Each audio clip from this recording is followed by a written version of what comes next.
প্ৰিয় বন্ধু-বান্ধৱীসকল, মই এটা গুৰুত্বপূৰ্ণ ইনফৰমেশ্যন আপোনালোকৰ মাজত লৈ আহিছোঁ। আপোনালোকে জানেনে বাৰু যে ভাৰত চৰকাৰে 2023তে সঞ্চাৰ সাথী বুলি এটা এপ লঞ্চ কৰিছিলে।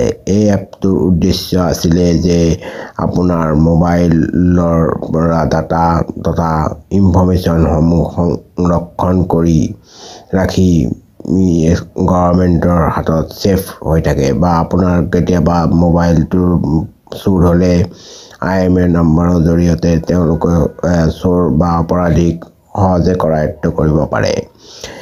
তাৰ উপৰিও এই মোবাইলৰ IMEI দেশৰ সুৰক্ষাৰ বাবে এই বস্তুটো ব্যৱহাৰ কৰিব পাৰে। এতিয়া ভাৰত চৰকাৰে নতুনকৈ এই এপটো 2025 চনৰ লাষ্টৰ পিনে কিন্তু আপোনাৰ এই মোবাইলটোৰ এপটোৰ ক্ষেত্ৰত কিনোতে নতুন মোবাইল কিনিলে প্ৰি ইনষ্টল হৈ আহিব। সেই ইনষ্টল হৈ আহিলে আপোনাৰ প্ৰাইভেচি অসুবিধা হ'ব বুলি বিৰোধী পক্ষই লোকসভা বা বাজেট অধিৱেশনত উত্থাপন কৰিছে। সেয়েহে তেওঁলোকে এইটো সম্পূৰ্ণ বিৰোধ কৰিছে। এতিয়া মূল বিষয় হ'ল যে গভৰ্ণমেণ্টৰ ফালৰ পৰা কৈছে যে তেওঁলোকে এই এপটো আপুনি ইনষ্টল হৈ আহিলেও আপুনি ডিলিট কৰিও দিব পাৰিব। এতিয়া মূল বিষয়বস্তুটো হ'ল যে এই এপটো গ্ৰাহকৰ বাবে সুৰক্ষিত নে অসুৰক্ষিত, এইটো জানিবলগীয়া বিষয়। এতিয়া আপোনালোকে এই বিষয়টো কি বুলি ভাবে?